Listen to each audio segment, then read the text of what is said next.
le sujet de cette table ronde, vous en conviendrez, c'est de voir comment est-ce que l'éolien, les énergies renouvelables en règle générale, et tout particulièrement l'éolien est créateur de richesses dans les territoires, quelles sont les opportunités qu'elle crée en matière de création d'emplois, en matière de retombées fiscales.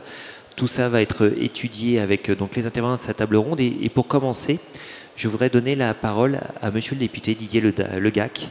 Vous êtes donc élu du Finistère. Est-ce que vous pouvez nous décrire un petit peu la situation dans votre circonscription, voir dans quelle mesure est-ce que les énergies renouvelables sont créatrices de valeur? Il fonctionne déjà. Écoutez, bonjour. Merci de me donner la parole tout de suite. Nous, dans le Finistère, on est surtout, et surtout en ce moment, mobilisés sur les énergies marines renouvelables, qui est une autre forme de l'éolien, comme vous le savez. On est, comme vous tous, mobilisés sur la PPE, sur la programmation pluriannuelle de l'énergie.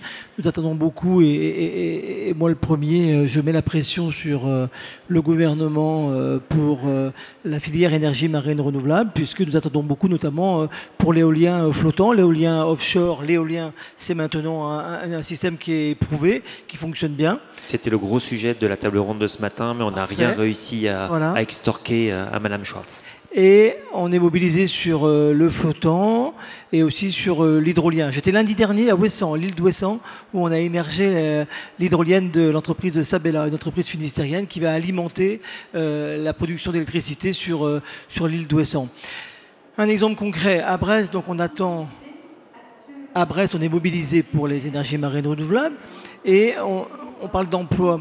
Il y a les emplois directs, bien évidemment. Les énergies marines renouvelables, on peut penser que dans le Finistère, ça a déjà créé en Bretagne à peu près 2000 emplois. Si demain, la PPE apporte suffisamment de lisibilité, on est à peu près certain qu'il y aura 400-500 emplois qui vont être pourvus rapidement. Mais c'est aussi tous les emplois indirects qu'on n'évoque pas assez. Par exemple, à Brest, eh bien, nous sommes en train de préparer le polder.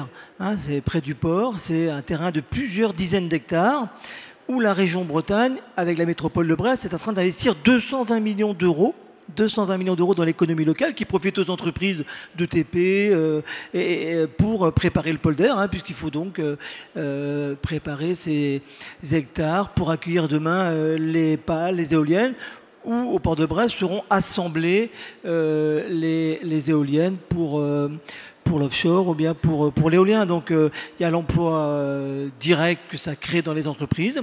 Et d'ailleurs, je dis souvent que ce sont des entreprises, ce sont souvent des PME. Et c'est peut-être pour ça aussi parfois on n'est pas assez lisible, parce que l'éolien, c'est souvent l'affaire de PME. Mais moi, je dis pour un territoire, j'ai été élu local avant d'être élu national, avant d'être parlementaire. C'est une chance, c'est une opportunité. Vaut mieux avoir sur son territoire un essaim et un réseau de PME qui crée une dynamique très forte, plutôt que 2-3 grands groupes industriels, parce que quand un groupe industriel a des difficultés, quand il ferme la porte, c'est tout le territoire qui disparaît. Donc c'est vraiment une opportunité, ce sont des PME.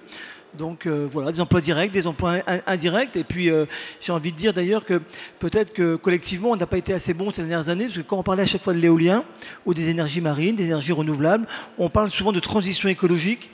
On évoque cette question par le prisme de l'écologie, mais pas assez par le prisme de l'industrie. Et c'est pas un gros mot de dire que la filière éolienne, c'est aussi une filière industrielle pour notre pays, il faut le dire. J'imagine que dans des territoires dans lesquels justement l'industrie était en souffrance, c'était une véritable opportunité que de retrouver une courroie de transmission, un relais de croissance, ou en tout cas quelque chose qui permet d'éviter une décroissance au contraire.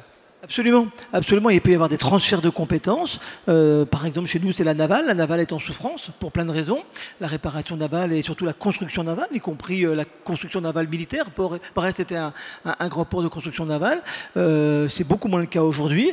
Et donc, se pose la question, bien évidemment, de transférer ces compétences ou de former les ouvriers de la navale vers demain les ouvriers, les techniciens de l'éolien. On aura besoin de soudeurs pour assembler, on aura besoin de... Il y a des métiers presque... Il y a beaucoup de similitudes, beaucoup de passerelles qui peuvent être créées entre l'emploi industriel naval chez nous, par exemple, mais aussi métallurgique, et le travail industriel éolien. Alors hier, on a eu une présentation intéressante de Jean-Daniel Lévy, de Harris Interactive, qui montrait la perception des Français et notamment des riverains qui sont installés à proximité de champs éoliens, donc qui nous avait fait part d'un résultat finalement assez contre-intuitif, puisque finalement plus on est près des champs éoliens, plus on y est favorable. Néanmoins, moi, ce qui m'a marqué, c'était que dans cet indicateur, la création de valeur, la notion de création de valeur était assez mal perçue par les Français en règle générale et également par les riverains. Est-ce qu'à votre avis, ça veut dire qu'on ne communique pas assez vis-à-vis du grand public sur le fait que l'éolien et les énergies renouvelables en règle générale sont vraiment créatrices de valeur? C'est vrai qu'on ne communique pas assez, mais les citoyens ont raison de douter. Nous, quand on a créé le polder, je vais vous faire un aveu, sur Brest, avec la région Bretagne et la métropole, moi j'étais vice-président du conseil départemental à l'époque, on a créé le polder sur 0 commande. C'est un pari qu'on a fait, le président de la région s'appelait Jean-Yves Le Drian à l'époque, et il a dit on va préparer le polder, on va faire 220 millions d'euros d'investissement, même si on n'a pas encore de commande. Donc les citoyens nous disent mais attendez, vous êtes en train de faire des travaux gigantesques et vous n'avez pas encore l'ombre d'une commande. C'est pourquoi, et j'appelle tout le monde à se mobiliser encore pour la PPE, il faut absolument qu'on ait une lisibilité dans les jours à venir. C'est avec François de Rugy hier à l'Assemblée on a encore fait un colloque pour interpeller le président de la République directement, parce que pour créer cette valeur ajoutée, pour que les citoyens voit les répercussions, les conséquences concrètes directes de ce qu'on est en train de faire ici, il faut qu'il y ait une lisibilité, il faut des appels d'offres. Les appels d'offres, on pourra les mesurer, les quantifier. Et là, pour le grand public, ça va devenir du coup complètement tangible, ça va devenir complètement concret. Est-ce que vous pensez que les industriels feraient bien de s'emparer un petit peu de cette thématique en montrant à quel point elle aussi crée de l'emploi? Oui, il reste 15 jours maintenant pour se mobiliser. Il ne faut pas hésiter, effectivement, on pourrait dire, ben, ça y est, c'est fait, la PPE est écrite, la feuille de route du gouvernement est rédigée. Non, non. Je sais bien, je suis bien placé pour vous dire que dans ces discussions, il y a toujours des arbitrages de dernière minute, au plus haut niveau. Donc n'hésitez pas, effectivement, tous, à faire remonter auprès des fédérations, des parlementaires, auprès des ministères, auprès des cabinets ministériels, tout le poids que vous représentez en termes d'emplois créés demain, en termes d'industrie. Le leitmotiv de ce gouvernement, mais de tous les politiques, c'est la mère de tous les politiques, c'est l'emploi. Donc si vous êtes capable, là encore, de répéter dans les jours, les semaines à venir, dans les jours à venir, pas les semaines, dans les 2 semaines à venir, combien d'emplois vous allez représenter et créer demain, eh bien, une partie de la bataille sera gagnée. Peter Schuster, vous êtes de Enercon France. Justement, c'est un message que vous avez porté haut et fort. Alors, chez Enercon, vous recrutez. Et cette année, je crois que c'est sur les 6 derniers mois, vous avez fait un axe de communication particulier sur ce secteur-là. Est-ce que vous pouvez vous décrire quelle est la matière de cette communication? Bonjour d'abord. Oui, on crée beaucoup de l'emploi comme un constructeur en France pour l'éolien. Mais il ne faut pas oublier, il faut d'abord du business. Et ça, c'est l'essentiel. On a commencé il y a 15 ans en France. Et comme beaucoup d'acteurs ici dans la salle, alors pour ça, je voulais dire, on n'est pas les seuls. Il faut plusieurs acteurs. Et au niveau communication, c'est très important aussi de créer de l'emploi en France. Nous avons réussi. Pour vous donner une idée, aujourd'hui, comme constructeur Enercon, on installe avec nos clients environ 1 éolienne par jour en France. Bon, de lundi à vendredi. Et tous les 2 jours, on va embaucher une autre personne. Soit dans une usine de fabrication, soit dans un centre de formation. Et notamment, ça c'est notre communication. Aujourd'hui, on essaie à former des gens, des jeunes qui cherchent de l'emploi, qui sont déjà formés comme électromécaniciens, mécaniciens. Et aujourd'hui, sur les 800 personnes qui travaillent pour nous en France, on a presque 500 techniciens, soit pour la maintenance, soit pour l'installation. Et notamment, il vient de la France, dans tous les secteurs ou des territoires en France, entre, monsieur le député, la Bretagne et également l'Occitanie. Alors, ils sont partout. Je crois que vous avez quelques slides à nous présenter. C'est moi qui dois travailler là, c'est ça? Oui, voilà. Alors, ça montre un peu l'image de la société.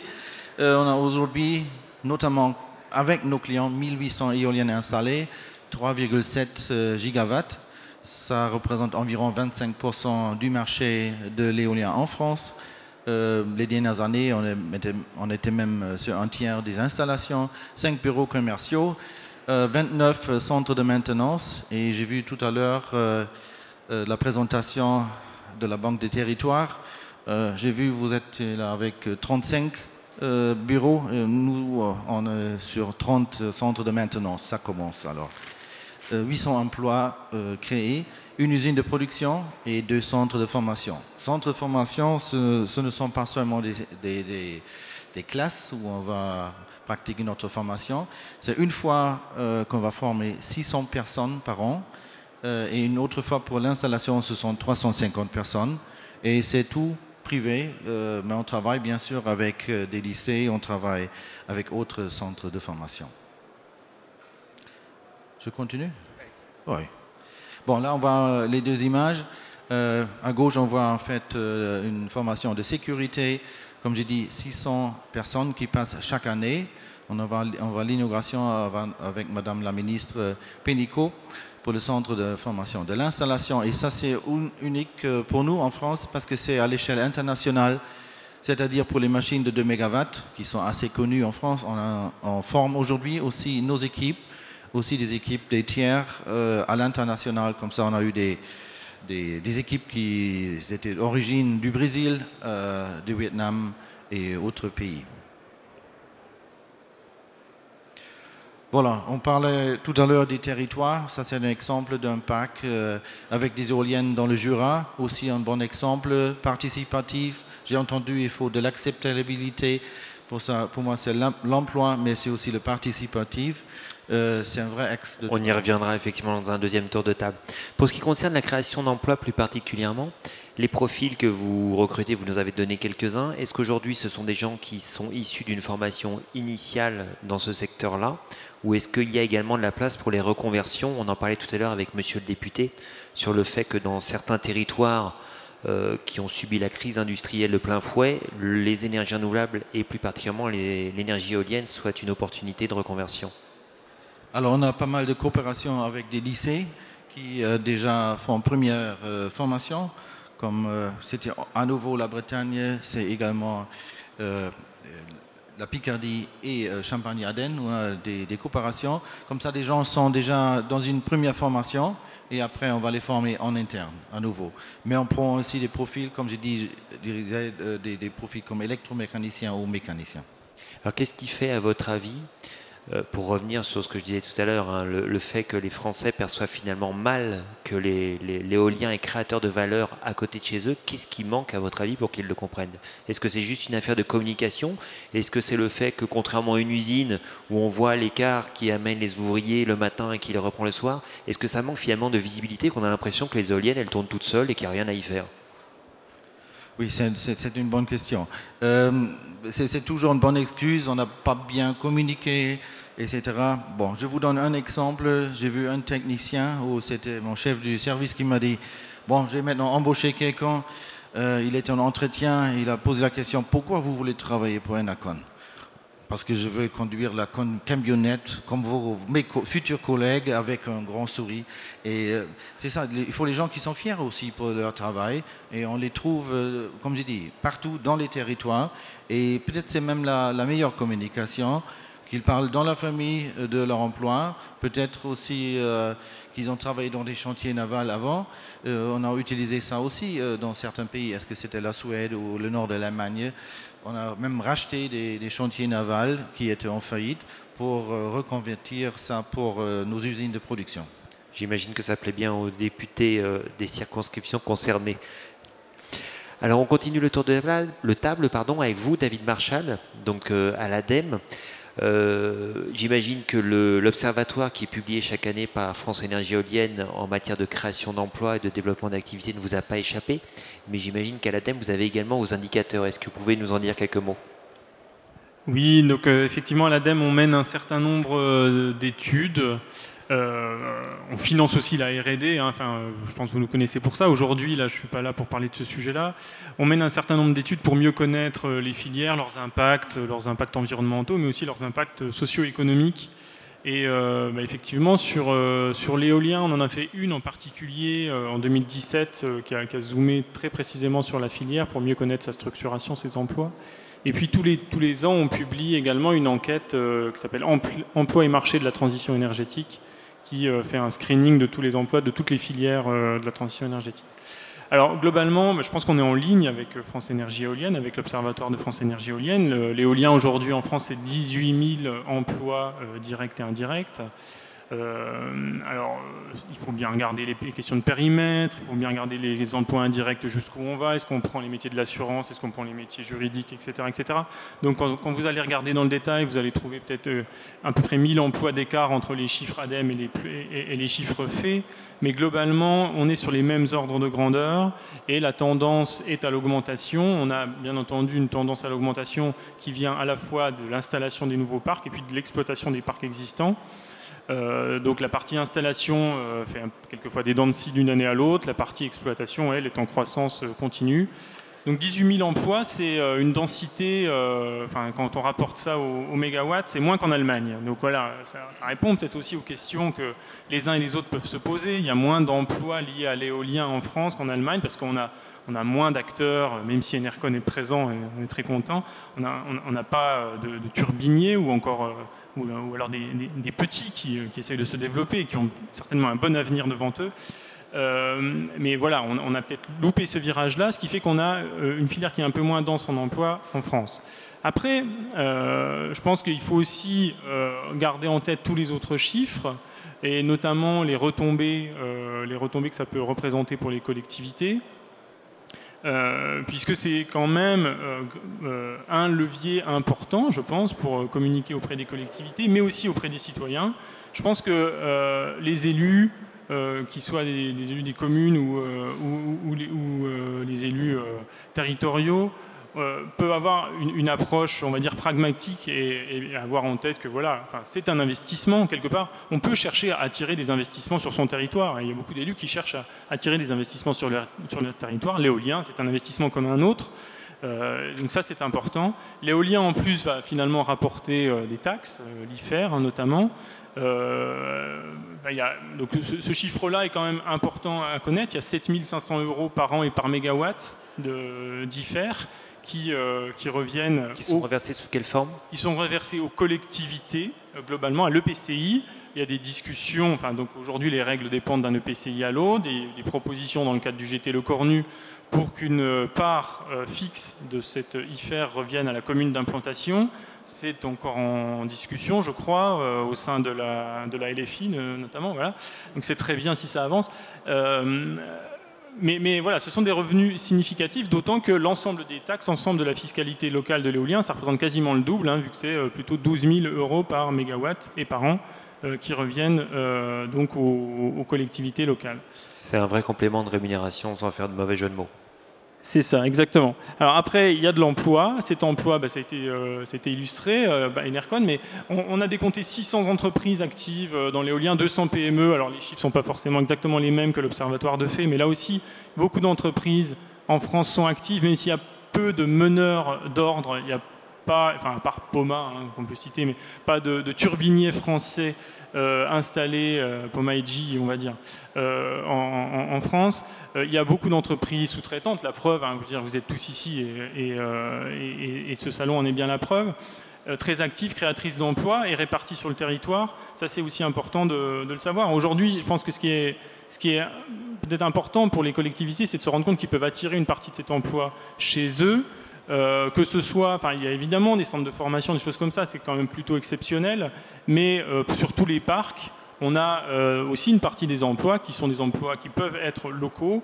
On pense au BTP. Tout ne fait pas l'objet de compétences très élevées. La logistique, le BTP, la préparation des terrains, éventuellement le raccordement, c'est une part de la valeur d'une éolienne qui peut aussi revenir sur le territoire si les professionnels, on va dire, mènent une concertation en amont avec la collectivité pour qu'il y ait cette sensibilité-là qui soit prise en compte. La charte de fait de Amorce sur le sujet fixe bien les idées là-dessus. C'est une charte de bonne pratique entre les professionnels et les collectivités pour justement mettre en avant ce type de bonnes pratiques. Alors effectivement, on a beaucoup parlé pour l'instant de création d'emplois, de création de valeur également par des retombées fiscales. On n'a pas encore parlé tout simplement de dynamique des territoires parce qu'effectivement la France est un grand pays. On a une problématique de désertification rurale. C'est vrai que les territoires se vident. Et du coup, créer une dynamique, c'est important et c'est le cas. Alors, à partir de maintenant, on va regarder des cas vraiment très concrets, très ultra locaux, je serais tenté de dire, mais qui illustrent bien nos propos, avec Patrick Bessière, directeur d'Abowind, et Jacques Bétry, maire de Saint-Nicolas-des-Biais dans l'Allier. Monsieur le maire, est-ce que vous pouvez nous présenter le projet éolien, le parc éolien, puisqu'il désormais ce n'est plus un projet, mais c'est un vrai parc, il a été concrétisé, et de voir dans quelle mesure est-ce que ça a permis de dynamiser votre territoire. Et puis après, on passera la parole à Monsieur Bessière qui apportera son complément d'éclairage du point de vue développeur. Tout d'abord, bonjour à tous. Quelques mots pour vous situer ma commune. C'est une toute petite commune rurale dans un département lui-même rural. En superficie, le département de l'Allier, c'est le 10e de France, mais à peine 330 000 habitants. Donc avec une problématique, et je rejoins ce que disait monsieur sur les retombées économiques et fiscales, avec des problématiques, une population âgée, donc des finances obérées par le social et l'entretien des routes. En ce qui concerne ma commune, donc c'est une commune d'un petit peu moins de 200 habitants, qui est en limite du département de la Loire. Elle fait partie de la communauté d'agglomération de Vichy. Nous sommes situés en zone de moyenne montagne. L'Allier est un département plat, sauf une petite zone qui est les premiers ou derniers contreforts du Massif central, selon le sens d'où l'on vient ou d'où l'on va, puisque le point bas de la commune est à un petit peu moins de 700 mètres et le plus haut à 1135, sachant qu'à l'épicentre de tout ça, il y a la mairie qui est à 940 mètres d'altitude.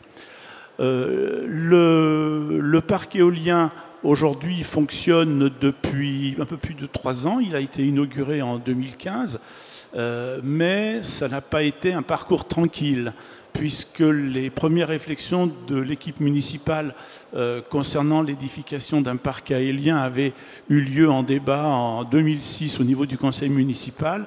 Décision prise fin 2006 de se lancer dans l'aventure. À l'époque, il y avait encore la problématique de voir se définir une zone de développement éolien au niveau des intercommunalités, ce qui fut fait à l'époque. Et le choix s'était porté ensuite sur Abowind. On reviendra peut-être ensuite sur ce choix, qui était très heureux d'ailleurs.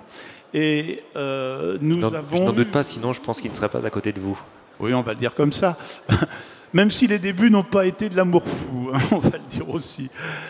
Ceci étant, le parc fonctionne aujourd'hui depuis un peu plus de 3 ans d'une manière tout à fait satisfaisante. Alors, la dynamique économique propre au territoire, sur une commune rurale, il est totalement absent. Il y a simplement une personne qui est chargée de faire l'entretien des voies d'accès ou de l'accessibilité. Comme c'est sur du domaine privé, ce n'est pas la commune qui a à le gérer, c'est Abowind qui a passé des baux amphithéotiques avec les propriétaires des parcelles sur lesquelles sont édifiées ces éoliennes qui financent cet emploi, mais c'est quelques heures dans la semaine. Par contre, la dynamique principale qui est ressentie au niveau de la commune, elle est touristique. Alors bon, il y a des éoliennes un petit peu partout en France maintenant, et il est évident que ce ne sont pas les gens qui viennent de Dijon, de Montpellier ou de Nantes qui viennent voir tourner les éoliennes de Saint-Nicolas-des-Biais. Néanmoins, c'est une attractivité qui est purement locale, je dirais même un peu loco-régionale, et le ressenti est extrêmement important au niveau de tout ce qui est les commerces de restauration, les commerces de bouche, etc. Sur une petite commune qui a une vocation plutôt touristique, touriste vert l'été, touriste blanc l'hiver, parce on est situé en altitude très moyenne, mais on a beaucoup de neige. Quelle altitude ? Pardon ? Vous êtes à quelle altitude ? 950 mètres dans le centre-bourg, mais allez, je veux dire, on est situé un peu aux 4 vents, parce que si vous voulez, on est au sommet de 2 vallées, dans laquelle à gauche court l'Allier, et à la rivière Allier, et à droite le fleuve Loire. D'ailleurs, je crois qu'on a quelques images de ce parc éolien, si on peut nous les projeter le temps que monsieur le maire s'exprime. Voilà. Donc ces éoliennes ont été implantées sur des points qui sont sur la partie nord de la commune. Le développement s'est fait d'une manière tout à fait concertée avec Abowind, et je pense que c'est un point qui est important, qu'il y ait un échange et que chacun trouve dans la concrétisation du parc ce qu'il en attend. Je dois dire que sur ce plan-là, avec Abowind, le travail a été très, très agréable, très constructif. Et aujourd'hui, nous avons 7 éoliennes qui fonctionnent. Nous sommes en pourparlers pour étendre ce parc, le porter à 10 éoliennes. Et il est évident qu'on ne cherche absolument pas un autre développeur que celui qui a déjà travaillé avec nous, puisque ça s'est très bien passé. Autrement, les retombées économiques, je le disais, ont été assez mal perçues par la population. On en revient à ce que je disais effectivement tout à l'heure, c'est-à-dire que les gens ne semblent pas voir effectivement... Alors, ça a été mal perçu parce que les gens pensaient qu'il y aurait des retombées d'emploi local. J'aurais dit, attendez, il ne faut pas rêver, ça ne sera pas ici qu'on va installer le centre de maintenance. Il n'y a pas de quoi créer ne serait-ce qu'un emploi permanent. Donc ça a été mal vu. Ce qui a été pas très bien vu également, c'est que lorsqu'il y a eu les travaux, ce ne sont pas des entreprises locales ou même forcément françaises qui ont été retenues pour les marchés. Ça a été une grosse, je vais le dire un peu crûment, une grosse pilule à faire avaler à la population. Population locale qui, par contre, était fortement mobilisée pro-éolien. Pro-éolien. Les Antilles que nous avions, ce sont plutôt des résidents secondaires, principalement des résidents néerlandais, puisqu'on en a beaucoup sur la commune, quelques Britanniques également, qui étaient venus dans nos montagnes, nos petites montagnes, trouver une certaine quiétude qu'ils ne voyaient plus à travers les éoliennes. Autrement, la population locale avait parfaitement compris l'enjeu d'avoir ces éoliennes sur le territoire communal, ne serait-ce qu'à travers les sources de revenus qu'en tirait la commune. Vous parliez, monsieur, tout à l'heure de l'IFER, qui est l'imposition forfaitaire sur les énergies de réseau. Nous avions la chance, quand notre parc a été mis en exploitation, d'être, je vais parler un peu technique, en taxe additionnelle au niveau de l'établissement public de coopération intercommunale, ce qui veut dire que lorsque nous avons intégré la communauté, à cause de la loi NOTRe, au 1er janvier 2017, la com d'agglo de Vichy, nous avions déjà perçu intégralement l'IFER qui revient aux communes, et c'est cette somme qui nous est intégralement reversée aujourd'hui via la communauté d'agglomération. Alors, vous parliez de montant dans l'IFER, j'aimerais quand même préciser que tout n'est pas pour la commune. Il y a 3 entités qui touchent. Celles qui en bénéficient le plus, c'est le conseil départemental. De mémoire, je crois qu'il touche 50% de l'IFER total. En prêt, il y a l'intercommunalité, je crois que c'était autour de 30%, ou 35%, je ne sais plus exactement, et 30% me semble-t-il, et les communes touchaient le reste. Donc aujourd'hui, nous touchons l'intégralité de ce qui est revenu aux communes. Alors pour une commune comme la mienne, entre ce que la fiscalité rapporte et également ce que nous avons passé comme convention avec Abowind pour utilisation du tréfonds, enfin du sous-sol de la voirie communale pour faire passer les câbles, je dirais que bon an, mal an, c'est environ 80 ou 90 000 euros de retombées en plus dans le budget de la commune, sachant que c'est un tout petit budget qui, avant cela, était de l'ordre de 340 ou 350 000 euros par an. Donc c'est clairement significatif. Oui, mais enfin, l'État nous en a repris une partie parce que d'une commune pauvre, on est devenu une commune riche. Alors, si vous voulez, on a eu une baisse beaucoup plus importante de nos dotations que ce qui peut se dire, ce qui a été appliqué à toutes les communes. Mais bon, il n'empêche que le solde est quand même très, très avantageux. Et s'il ne l'était pas, c'est évident qu'on ne chercherait pas à développer de nouveau ce parc éolien. Patrick Bessières, c'est un bel exemple, effectivement. Alors, monsieur le maire, vous, en sens à Abowind, je pense que vous avez bu du petit lait pendant la présentation. Quoi qu'on a compris que les débuts... Ça n'a pas toujours été le cas. Voilà, j'ai cru comprendre. Bon, on évitera peut-être d'en parler, ou enfin, ça, c'est vous qui voyez. Est-ce qu'aujourd'hui, justement, cette opportunité de créer de la valeur, c'est quelque chose que vous utilisez pour aller voir, justement, les responsables, les élus, comme monsieur le maire ? Si, bien sûr, on l'utilise. On sait très bien et on se connaît. Et on sait effectivement qu'on a confiance l'un envers l'autre. Et on utilise cette confiance dans notre travail hors du territoire également. La question qui nous a été posée, c'est d'être très local et d'illustrer vraiment le bénéfice que peut avoir le territoire ou nous de cette collaboration. Le premier bénéfice, et Jacques Bétry l'a dit au début, pour faire émerger le projet, il y a des difficultés au départ et qui résident dans l'essence même de la collaboration entre le maire et le développeur. On a travaillé ensemble longuement et les débuts étaient effectivement difficiles pour accorder un petit peu les visions, pour sortir le projet, pour en faire aujourd'hui un projet qui tourne à notre satisfaction. Donc les dates, il les a données rapidement tout à l'heure. Je précise juste qu'on a été autorisé en 2013, mis en service en 2015, on a construit sous recours. Le premier parc pour lequel nous l'ayons réalisé, c'est aussi un signe de confiance aussi qu'on a pu mettre. C'est en fonds propres, on n'avait pas de couverture d'assurance pour cette opération, qui partait aussi de cette confiance du territoire. En fait, le bénéfice pour le territoire ou pour nous, du coup, qu'on en tire, c'est que pour nous, la collaboration avec Jacques Blétry est emblématique. On a peu de collaboration de cette qualité. Et dès que nous avons des opérations à mener sur un parc, le premier qui sort dans notre esprit, c'est Saint-Nicolas-des-Biais. Ce qui conduit à toutes les photos que vous avez vues. Donc on a organisé pour nous, pour des élus voisins ou moins voisins, ou pour des associations qui nous ont sollicité, des événements autour du parc. Les événements que vous avez vus, il y a des événements sportifs, il y a eu des courses de VTT, des trails. On peut peut-être nous repasser les images si c'est possible. Ouais. Il y a eu une grosse organisation d'une course d'orientation. On n'était pas trop informés de ce genre d'événement, mais un événement européen, mondial, je ne sais pas exactement, à Saint-Nicolas-des-Biais en course d'orientation. Et tout ceci ne se fait que si on a confiance dans la relation avec le maire. Beaucoup de visites aussi d'élus, d'écoles, de lycées, etc. Il y a aussi des événements, alors on ne sait pas dans quelle catégorie les mettre, si c'est souhaité ou non. J'ai mis ça dans les événements peut-être culturels, musicaux, des rave parties, qui sont plutôt dans les préoccupations qu'on peut avoir sur le territoire. Mais pareil, c'est une valeur ou non, bon, peut-être en discuter. Mais ce genre de situation nécessite un bon travail ensemble pour arriver à gérer ce genre de situation.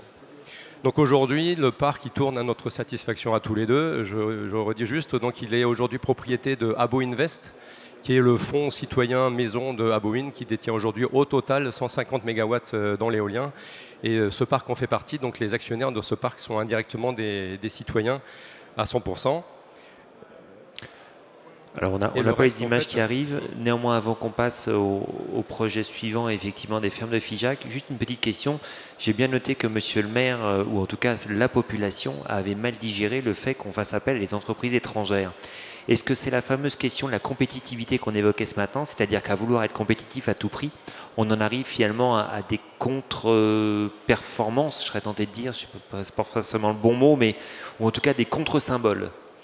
On ne travaille pas sur le symbole. Pour ce qui nous concerne, quand on construit le parc, on cherche des entreprises qui ont la compétence, la capacité et la structure, entre autres financière, pour mener à bien des constructions qui sont lourdes. La première démarche qu'on a pour les parties de la construction où c'est possible, c'est de contacter des entreprises locales. Les cimenteries sont locales, les carrières sont locales, il y a une grande partie qui est locale. Mais lorsqu'il s'agit de construire les réseaux, c'est peu local. Quand il s'agit de construire le raccordement électrique, les postes de livraison, etc., il y a peu d'entreprises spontanément locales qui permettent de réaliser ce genre de travaux. Donc après une première vision, qu'est-ce qu'il y a sur le territoire? Très vite, on remonte. Ce n'est pas une notion de coût. En général, pour ce qui nous concerne, on ne travaille pas avec les moins chers. On monte le niveau d'exigence vis-à-vis des entreprises. On travaille même plus cher avec des entreprises non locales.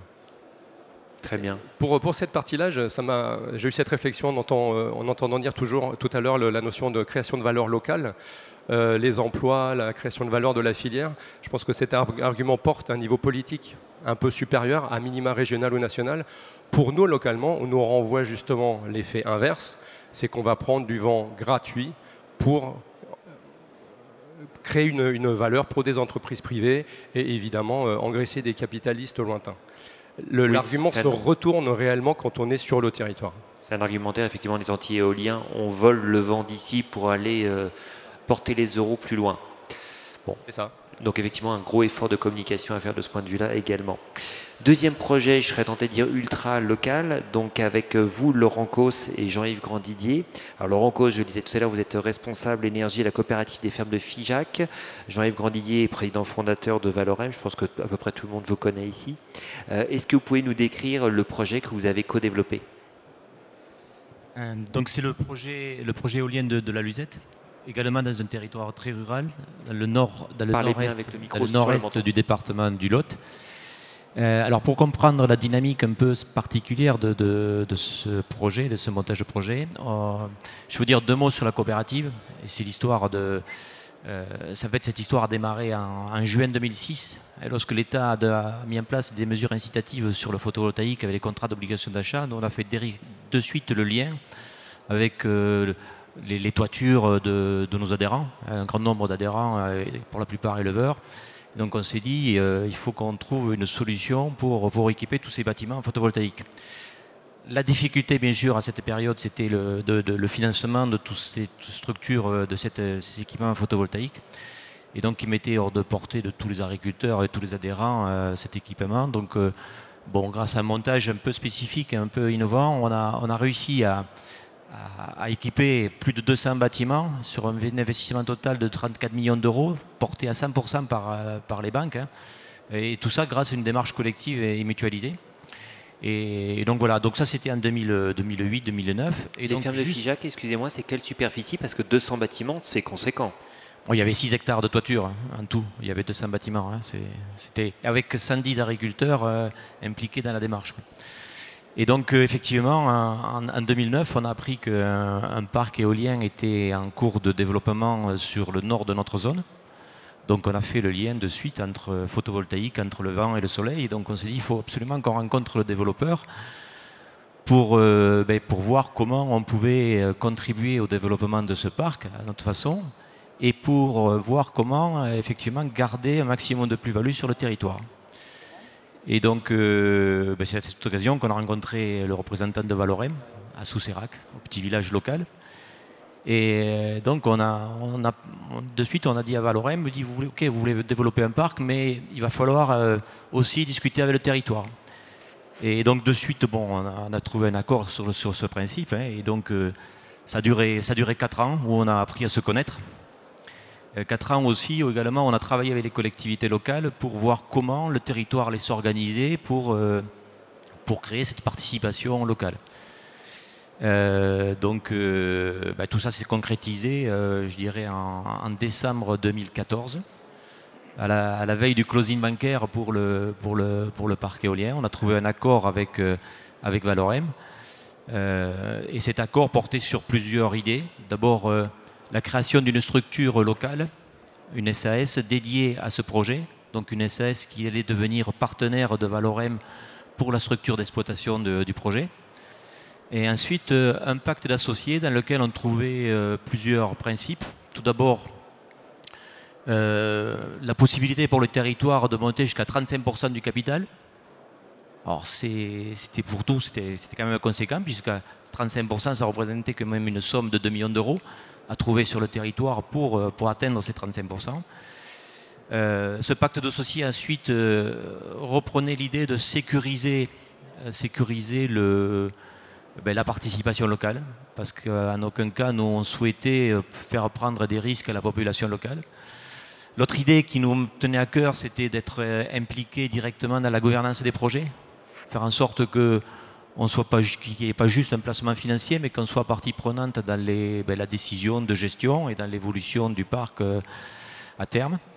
Et enfin, la dernière idée de ce pacte d'associés a été de rechercher une façon de travailler pour stabiliser le partenariat. On ne voulait pas se retrouver au bout de quelques années avec des gens inconnus autour de la table pour gérer ce parc éolien, sachant qu'on savait très bien qu'on partait pour du long terme.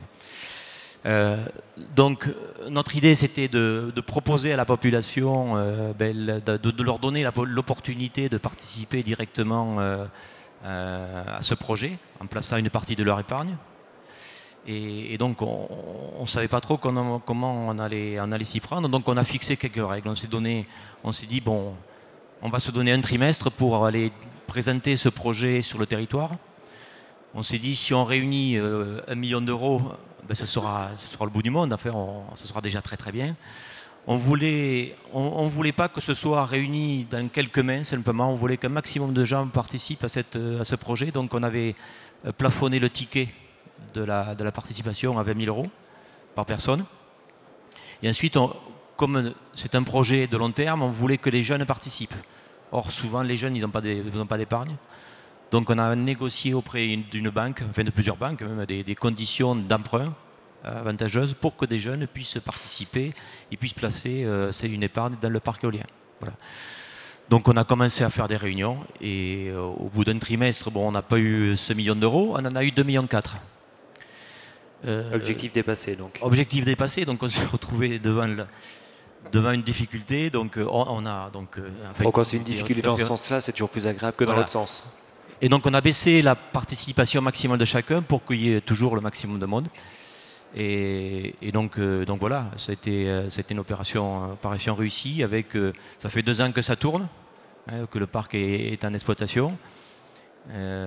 Et les associés, donc finalement ceux qui ont mis des billes, si on me passait l'expression familière, commencent à en retirer des plus-values?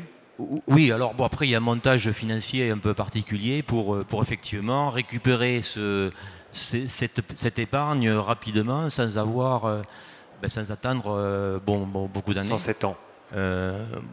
Notamment, il y a une clause particulière qui dit que au bout de 15 ans de vie commune avec Valorem, si jamais on trouve que la rentabilité du parc n'est pas suffisante, on a cette possibilité de vendre nos parts avec l'obligation pour Valorem de racheter notre participation. Donc voilà, je trouve intéressant. Moi, ce que je retiens, c'est qu'effectivement, les gens qui participent, on a souvent des témoignages qui nous disent qu'ils sont fiers de cette participation. Il n'y a pas que le placement financier qui les a intéressés, ils sont aussi conscients qu'ils sont devenus quelque part producteurs d'énergie renouvelable. Et donc voilà, c'est quelque chose qui marche très bien. Jean-Yves Grandidier, ce genre d'opération qui mêle donc un pacte avec d'une part du capital et d'autre part une participation à la gouvernance, est-ce que c'est devenu quelque chose d'assez général finalement chez Valorem? Est-ce que c'est quelque chose que vous développez à plusieurs endroits ou est-ce que les fermes de Figeac sont assez exceptionnelles de ce point de vue-là? Ah ben non, c'est effectivement, ça a été un peu quelque chose de précurseur. Mais en fait, aujourd'hui, la loi y incite fortement avec, ou tout du moins la réglementation, les appels d'offres creux, au moins sur le photovoltaïque, mais même sur l'éolien, où on a quand même des bonus si jamais on fait dans le photovoltaïque 40% de participatif. Donc, nous, systématiquement, dans nos projets photovoltaïques, on utilise des montages pour effectivement inciter la population à participer. Alors, je voulais là-dessus quand même aussi revenir sur quelques éléments là. Un premier élément, c'est par rapport aussi ce que vous nous avez donné, Laurent, c'est aussi les coordonnées des entreprises de la région à qui on pouvait faire des travaux. Et dans la mesure du possible, mais bien sûr Patrick a raison, on ne peut pas non plus donner à des entreprises de travaux parce qu'elles sont locales. Il faut quand même qu'elles soient qualifiées, il faut qu'elles aient les compétences, parce qu'on est vraiment quand même dans des enjeux économiques et industriels qui sont importants. Mais on y arrivait, je crois qu'on y arrivait pas trop mal à contracter des entreprises locales et éventuellement à les amener au niveau de compétences qui leur permettent malgré tout de relever ce type de défi. Ça fait partie aussi ça de nos priorités. Et quand on est dans un territoire et qu'en plus derrière on a une visée d'en faire plus, on les forme une première fois et puis après ils peuvent nous accompagner sur les coups suivants. C'est ce qu'on a fait beaucoup, en particulier dans le Pays de Ré à ce niveau-là. Donc on essaye effectivement pour tout ce qui est ce qu'on appelle le balance of plant, c'est d'utiliser les entreprises du territoire. Le deuxième point sur lequel je voulais revenir, c'est sur la sécurité. Donc on a donné, en fait, Valorem a donné une promesse d'achat, ou un put en anglais, qui fait qu'à 15 ans, si jamais le projet n'a pas donné sa rentabilité, donc à la fin de sortie du contrat d'achat, eh bien, ils peuvent, la société participative peut, à ce moment-là, nous obliger à leur racheter leurs actions et dans des conditions qui leur permettent d'avoir la rentabilité promise et minimum.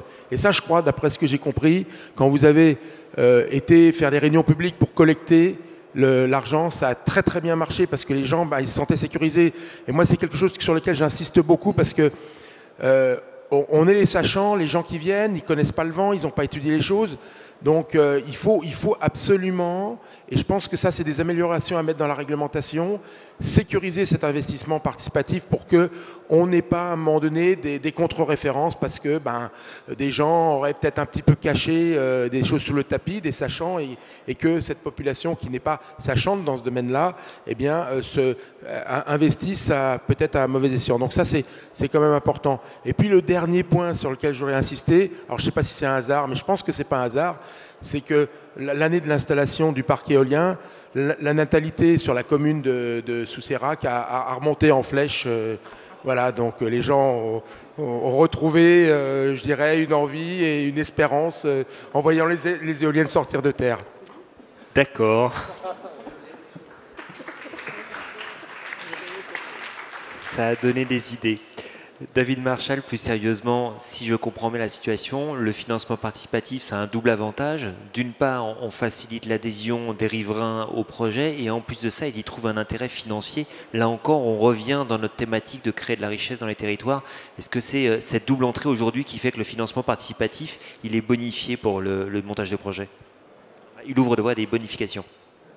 Je crois que les élus, globalement, s'ils soutiennent un projet, ils ne peuvent pas être tout seuls pour le soutenir. Et donc, c'est important que sur le territoire, on arrive à impulser une dynamique locale qui permette, quelque part, d'avoir un collectif qui soutienne le projet sur le territoire, en dehors de la seule volonté politique ou de la seule volonté du développeur. Et c'est clair que le financement participatif est une façon d'impulser cette dynamique. Alors, après, pour revenir plus spécifiquement sur le financement participatif, à l'ADEME, des fois, on fait un peu de wording ou de vocabulaire, et on distingue deux choses, le financement participatif et le financement citoyen, ou le financement participatif et l'investissement participatif, qui est l'autre façon de parler d'investissement citoyen. Est-ce que vous pouvez nous éclairer sur la nuance? Alors, la nuance, c'est qu'il y en a un qui est du prêt bancaire et l'autre qui est de l'investissement en capital. Donc, l'exemple qui a été donné sur la ferme de Figeac, c'est de l'investissement en capital. Donc, c'est de l'investissement participatif ou de l'investissement citoyen, dans lequel on a à la fois une part de capital et à la fois une participation à la gouvernance de la société de projet, comme c'était mentionné. C'est quelque part la façon la plus engagée, on va dire, pour les riverains ou les collectivités de s'engager dans un projet d'ENR. Une façon moins engagée, mais qui a aussi beaucoup de succès, c'est de simplement participer au financement bancaire, ou à côté des banques. C'est ce que proposent beaucoup de plateformes de crowdfunding, qui marchent bien aussi, qui permet peut-être d'embarquer plus de personnes, mais avec une moindre participation, on va dire, à la gouvernance de ces sociétés. Donc ça, c'est important de faire la distinction entre les deux. Et justement, pour aider les collectivités un peu à mesurer le niveau d'implication qu'elles veulent avoir dans des projets, puisqu'on peut avoir différents niveaux d'implication. On peut simplement informer sur un projet, on peut être en contact avec les développeurs ou plutôt, puis essayer d'influencer le projet, comme c'était dit, donner des listes d'entreprises, ou voilà, aller jusqu'à inciter les citoyens à participer au financement ou à la gouvernance de ces projets-là. Et finalement, toute cette graduation, il y a besoin de pédagogie. Donc on a financé un centre de ressources justement sur globalement la notion de financement participatif et citoyen avec donc l'association Énergie Partagée. On dit bien l'association Énergie Partagée qui a donc à travers de ce centre de ressources donne à la fois des informations, de la sensibilisation et de la formation sur ce sujet. Donc ça c'est une de nos actions et aujourd'hui donc le site recense plus de 300 projets citoyens, ce site du centre de ressources. Donc ça commence à se développer pas mal ces projets-là. Et puis l'autre sujet qu'on regarde, c'est plus spécifiquement sur les projets citoyens, ceux qui sont, on va dire, initiés par des collectifs de citoyens. C'est aussi important pour que ces projets-là, quelque part, aboutissent, parce que quand on a un groupe de citoyens qui vraiment porte un projet à ses débuts, il peut se trouver confronté à des difficultés, notamment des difficultés de financement quand il s'agit d'aller faire les autorisations, où il faut commencer à rassembler des fonds pour mettre un mât de mesure, etc., etc. Et là, donc on a, avec la Caisse des dépôts, fait des études de préfiguration, et puis ça a permis d'aboutir à un outil qui s'appelle ENRcité, qui est un outil de financement, là, pour le coup, des projets citoyens, qui permettent donc de mettre des fonds propres dans des petits tickets dans les phases de développement de ces projets citoyens pour qu'ils leur permettent de passer ces étapes-là. Donc c'est la Caisse des dépôts, le Crédit Coopératif et l'IRCANTEC qui ont mis 10 millions. Alors on est loin des 150 millions de tout à l'heure, mais voilà, c'est déjà 10 millions pour prendre des parts à l'émergent, enfin pas à l'émergent justement, dans la phase de développement de ces projets citoyens. Voilà. Ah, Peter, sur le sujet, alors après je pourrais parler paysage, mais peut-être tout à l'heure. Peter Schusters, avant qu'on passe la parole à la salle, quand on est turbinier, bon là on voit des développeurs effectivement qui se sont associés à des collectifs locaux ou à une commune. Est-ce qu'on est un petit peu en dehors de ce jeu-là ou est-ce que vous, au contraire, chez Enercon, vous avez trouvé aussi la possibilité de vous associer à des opérations de financement participatif qui permettent finalement de favoriser l'acceptabilité des projets? On a vu à quel point lors de ce colloque c'était véritablement important pour le développement de la filière tout entière et puis avec cet avantage également de créer de la richesse dans les territoires. Est-ce que vous avez également des exemples? Bon, d'abord, notre premier métier, c'est la fabrication, l'installation des éoliennes. Bon, on a autres produits, je fais un peu de publicité, parce que ça manque, on parle aujourd'hui que de l'éolien, il y a autres moyens que c'est photovoltaïque, mais on travaille aussi sur le système de stockage, également des bornes de recharge sur haute puissance.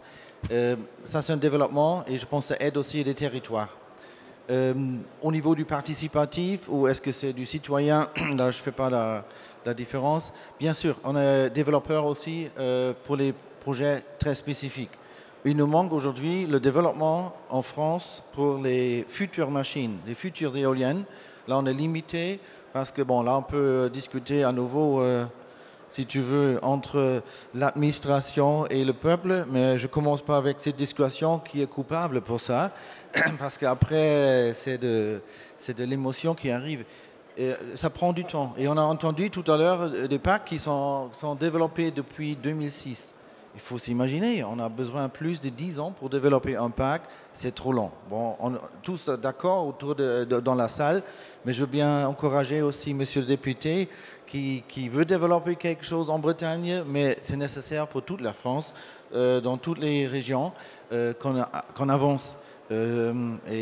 Acceptabilité, pour revenir sur ce point, on a oublié des choses qu'on a vues il y a quelques mois, c'est la canicule, on a oublié les réfugiés, et là on a aujourd'hui aussi des réfugiés qui sont victimes du changement climatique. Et nous avons heureusement en France un slogan, c'est la transition énergétique, et je trouve ça pas fait pour un ministère, mais je veux bien saluer aussi des maires ici présents, parce que ça, ce sont des ministres aujourd'hui dans les communes qui gèrent vraiment de la transition énergétique. Et pour l'acceptabilité, encore une fois, mon meilleur développeur économique, c'est le maire de la commune où nous sommes implantés, parce qu'il sait exactement qu'est-ce qu'on a besoin. Et si on a besoin d'un autre bureau ou un autre atelier, ils sont là et présents. Et heureusement, beaucoup de députés sont aussi des maires. Et pour ça, je compte sur ce... Ah oui, ouais, bon, au moins la formation. Et ça, c'est important. Et je voulais... N'hésitez pas à prendre votre micro, hein, parce que... Non, je rappelle, il n'y a plus le droit de cumuler. On ne peut plus être député-maire, cher ami. Oui, mais vous connaissez ce développement. Et ça, c'est important. Et il ne faut pas oublier ça. Et je pense qu'on n'a pas le temps à perdre là, d'attendre encore un autre accord. On parle des territoires. Et moi, je suis aussi responsable. On a parlé tout à l'heure je voulais dire des Belges, non, des Hollandais. Aux Pays-Bas, il y a un Energie Accord. Bon, ça veut dire un accord de l'énergie. Ils travaillent sur ça et ce sont plusieurs partenaires qui trouvent un accord. Et il faut travailler sur un moyen comme ça pour avoir vraiment l'acceptabilité entre l'armée, entre les territoires, entre tous les acteurs. Et je pense qu'on est sur la bonne voie et j'espère que les derniers packs vont tous sortir après 3 ans de développement. Jean-Yves Grandidier, quelques mots avant qu'on passe le micro à la salle. Je voulais rajouter juste quelques mots sur le financement ou l'investissement participatif plus précisément. Actuellement, les cahiers des charges des appels d'offres de la CRE prévoient dans les dernières moutures des cahiers des charges que l'investissement se fasse sous forme de capital. Et ça, c'est pas bon parce que c'est pas comme ça qu'on finance nos projets. On met assez peu de capital et beaucoup de comptes courants. Parce que même si dans les premières années du projet, le compte d'exploitation est déficitaire, malgré tout, quand on regarde le plan de financement, il y a des cash flows Et donc, si on a des comptes courants, on peut les remonter. Et donc, on peut arriver à optimiser d'un point de vue économique le projet. Il faut quand même qu'on ait des structures de financement qui soient optimum. Il ne faudrait pas que, parce qu'on fait du financement participatif, on désoptimise la manière de monter nos projets d'un point de vue économique et financier. Donc je voudrais faire passer ce message-là parce que voilà, c'est un peu dommage. Et aujourd'hui, nous, on est confrontés, alors plus dans le photovoltaïque actuellement, à faire rentrer des gens en capital et c'est moins optimum, c'est sous-optimum en termes voilà. Et donc si c'est sous-optimum, ça veut dire qu'on va avoir besoin de tarifs un peu plus élevés, alors que si on optimise financièrement, ben, on pourra être plus compétitif avec des prix de rachat d'électricité qui sont plus bas. Si je vous suis bien, ça veut dire que les apports en compte courant sont plus souples à gérer que les apports en capital. Oui, c'est-à-dire que si vous faites un amortissement dégressif, bien, vous pouvez être en déficit les premières années dans votre compte d'exploitation, c'est-à-dire que vous amortissez plus fort les premières années, donc vous êtes en perte les premières années, mais vous avez des cash flows.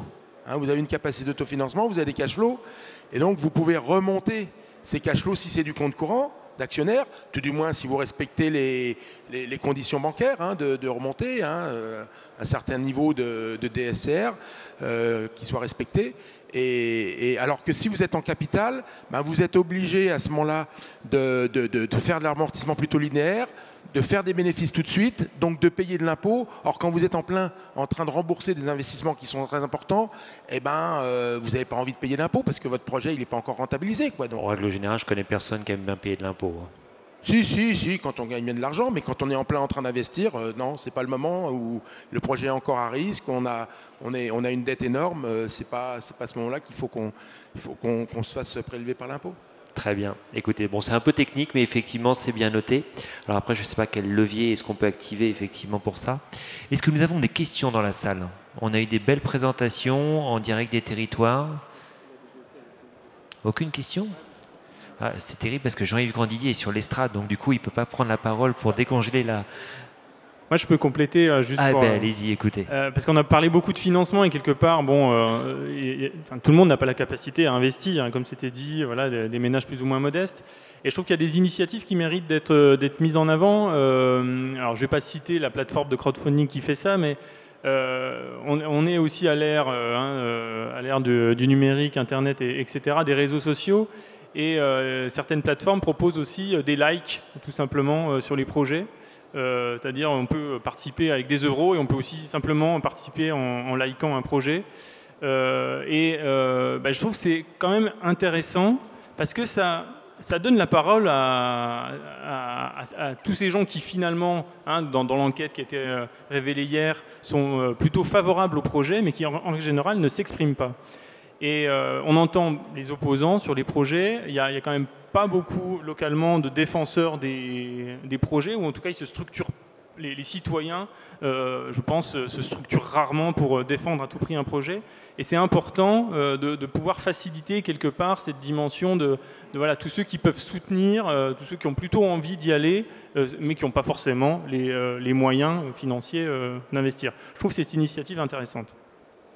Patrick Bessière, oui. Je voulais juste ajouter peut-être un petit complément sur la partie des investissements au financement citoyen. C'est que donc on contribue parfaitement. Enfin, à Bowin, on adore ce genre de montage. On a pas mal de projets qui tournent avec des montages citoyens. On a pas mal de développement en cours également dans cette direction. Par contre, on n'a pas que ça.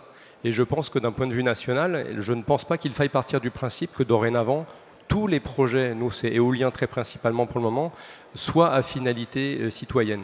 Il y a quand même pas mal d'autres projets qui vont émerger et qui devront émerger sans qu'il y ait cette dimension citoyenne. Pour nous, je ne sais pas, c'est peut-être un tiers de nos projets qui ont cette dimension et le reste des projets doivent voir le jour pour qu'on arrive à atteindre les objectifs d'installation du renouvelable en France. On est encore en deçà. Et si on doit descendre tout sur du citoyen, le volume, le portefeuille global va descendre. Donc il faut qu'on reste ouvert aussi aux autres. Et il y a 15 jours, j'ai rencontré une association de territoire qui s'appelle Développement de l'énergie renouvelable, mais qui ont un discours un peu plus extrémiste, qui disent « Nous, on soutient votre projet si on le récupère à la fin. Si ce n'est pas le cas, on s'opposera. C'est nous ou rien. » Ce territoire-là, le développement du renouvelable, il est bloqué. Enfin, il n'est pas bloqué, à moins de passer outre, mais c'est une forte limite au développement du renouvelable, qui doit être un niveau supérieur dans nos ambitions et nos objectifs que le citoyen qui y contribue. Très bien.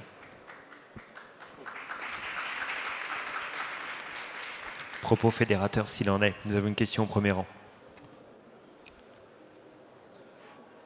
Merci Antoine Guilleux. Je n'ai évidemment pas la prétention de remplacer Jean-Yves Grandidier en qualité de rhéteur quand il est assis dans la salle. Vous pouvez toujours le challenger. C'est un bel exercice. Voilà, le débat évidemment qu'on a, et je veux rebondir aussi sur le propos de Patrick Bessières relatif à l'investissement participatif. Derrière tout ça, il y a une question beaucoup plus globale qui est la place de la collectivité publique et de la collectivité locale dans le déroulement du projet, dans le développement du projet, notamment dans le choix de l'opérateur. On sait qu'on est sur des questions très difficiles à régler sur le terrain parce que les développeurs sont eux-mêmes concurrents quand ils viennent développer un projet. David Marchal a évoqué le point qu'on a essayé de régler à travers la charte conclue par France Énergie Éolienne avec Amorce. On a une réflexion qui se poursuit là-dessus. Je ne suis pas sûr que la charte règle toutes les difficultés. D'ailleurs, elle est non contraignante. On se pose la question aussi de la nécessité d'un éventuel encadrement réglementaire sur la manière de faire, la manière d'associer la collectivité. Et associer la collectivité, comme l'a dit Patrick Bessières, c'est pas forcément se remettre entre les mains d'une association ou d'une collectivité publique qui, ça existe aussi, exerce une forme de chantage au soutien. Le soutien de la collectivité au développement durable, il ne se monnaie pas, quelle qu'en soit la forme.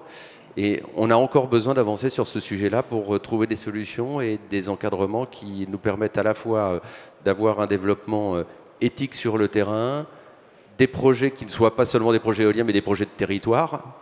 Et je pense que c'est une préoccupation de la plupart des développeurs réunis ici.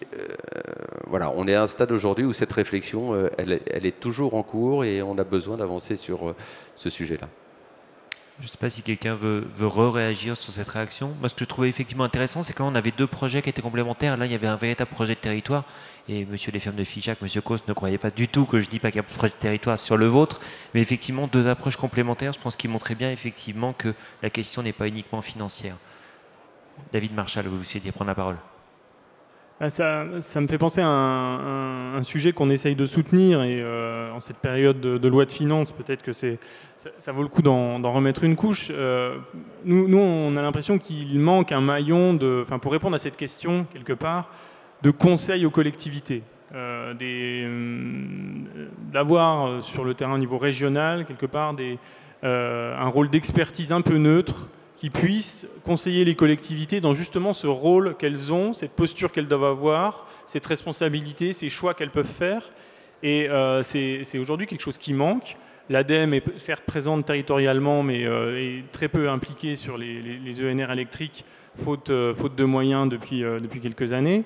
Et ce réseau de conseillers éoliens qui serait certainement intéressant de déployer au niveau régional, encore faudrait-il pouvoir trouver une source de financement pour qu'on puisse assurer son existence. Et je pense que ça aurait un intérêt aussi de faire gagner du temps. Enfin, je pense que ça rejoint beaucoup de choses en termes d'acceptabilité sociale, en termes aussi de faire gagner du temps au projet, parce que ça permettrait aux collectivités en amont de s'approprier un peu plus les projets et de voir quel niveau d'implication elles peuvent avoir pour éviter des oppositions. J'aimerais revenir sur ce que vous venez de dire, monsieur, parce qu'effectivement, on a été confronté il y a une bonne dizaine d'années à ce problème de choix. Alors, votre métier, messieurs les développeurs, s'est beaucoup assaini depuis une dizaine d'années, mais on était extrêmement sollicité par tout un tas d'entreprises qui aujourd'hui ont disparu. Et le choix, il faut le faire en fonction de quoi? C'est vrai qu'on se retrouve tout seul au sein de son conseil municipal. Alors vous voyez un petit peu quel peut être un conseil municipal d'une commune de 200 habitants. Ce sont 11 élus pleins de bonne volonté, sans aucune connaissance en la matière. Donc la recherche de la meilleure solution, c'est quoi? Quelle a été la démarche qu'on a menée? Ça a d'abord été de se renseigner auprès de différents parcs existants, auprès des élus locaux, pas forcément ceux qui nous avaient été présentés ou indiqués par Abowin, mais également les autres. Revoir un petit peu quel était le ressenti des maires, des conseillers municipaux, et peut-être même, on est même allé en voir 3 ou 4 pour voir le ressenti sur la manière dont le parc avait été conçu, comment il était intégré dans l'environnement et quel avait été le degré d'attention qui avait été porté aux desiderata ou aux recommandations des élus dans le développement de ce parc. Alors aujourd'hui, c'est vrai que votre métier s'est considérablement anobli, je dirais, parce que ce qu'on qualifierait entre nous des marchands de soupe, ils ont été rayés de la carte. Et tant mieux. Il n'y a pas que dans le domaine de l'éolien qu'effectivement il y a un dans ce domaine, mais c'est quand même ce domaine qui nous réunit aujourd'hui. Donc j'en parle en connaissance de cause. Et très franchement, je crois qu'il y a beaucoup plus de sérieux qui est apporté à travers les conseils ou les informations que l'on peut avoir. Mais je regrette quand même, alors qu'à l'époque, tout au moins où nous on a fait le choix de développer un projet éolien sur la commune parce que c'était la conviction des élus locaux, des élus de la commune d'aller dans cette direction. Je regrette beaucoup qu'on n'ait pas eu, au-delà des conseils administratifs, des vrais conseils techniques et non pas forcément que des entraves qui nous étaient mises dans les roues par la préfecture, par l'ADREAL, par l'administration de l'aviation civile, sans parler de la militaire, etc. On ne va pas revenir sur le sujet de l'armée. Didier Legac. Non, vous écoutant, je me dis qu'il y a quand même un établissement, un interlocuteur dans chaque département normalement qui peut jouer ce rôle. Dans mon département, ça fonctionne assez bien. Ce sont les syndicats départementaux d'énergie qui ont beaucoup monté en compétence ces dernières années. Un syndicat départemental d'énergie, dans chaque département, c'est celui qui est chargé justement d'organiser la distribution de l'électricité. Alors auparavant, c'était des petits syndicats communaux, essentiellement composés d'élus, mais depuis quelques années, il y a eu une vraie réforme. Et tous les petits syndicats communaux ont été dissous pour créer une vraie structure avec des vrais permanents, des vrais professionnels.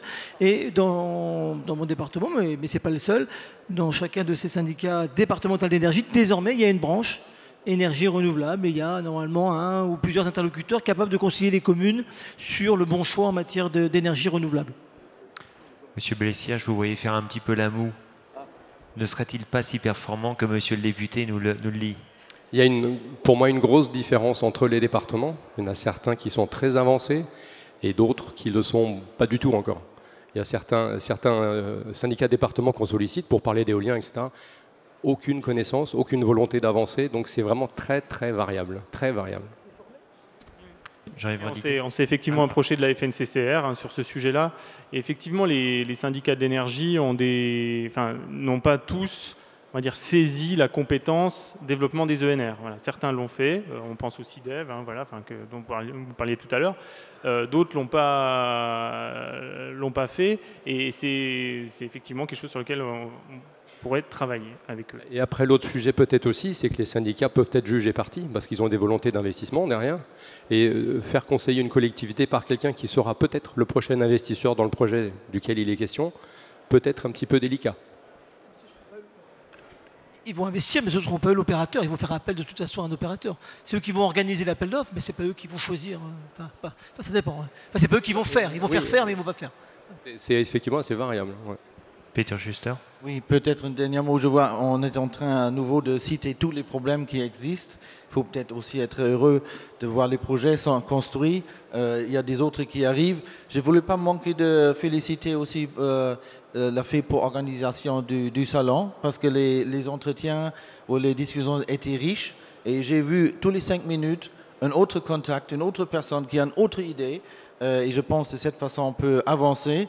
J'ai par hasard aussi visité un autre salon il y a quelques semaines. C'était le salon de l'automobile, je pense salon international à Paris. Et quand j'ai vu tout ça, je pense qu'ils n'ont pas de réponse à nos questions. On peut produire de l'électricité, mais les voitures et les bandes de recharge ne sont pas encore prêts. Par contre, j'ai vu un salon à Hambourg il y a 2 semaines et j'ai même eu l'impression que le salon de Wind Europe était plus important que le salon de l'automobile. Et de cette façon, il faut continuer. Et bravo pour les projets et merci beaucoup. Alors, moi, je voulais rajouter 2 choses là, puisqu'on parle de comment on peut faire des projets de territoire. Et il y a 2 idées. Alors rapidement, parce qu'en fait, on arrive au bout du temps qui nous est imparti et puis on va passer après les clauses d'insertion.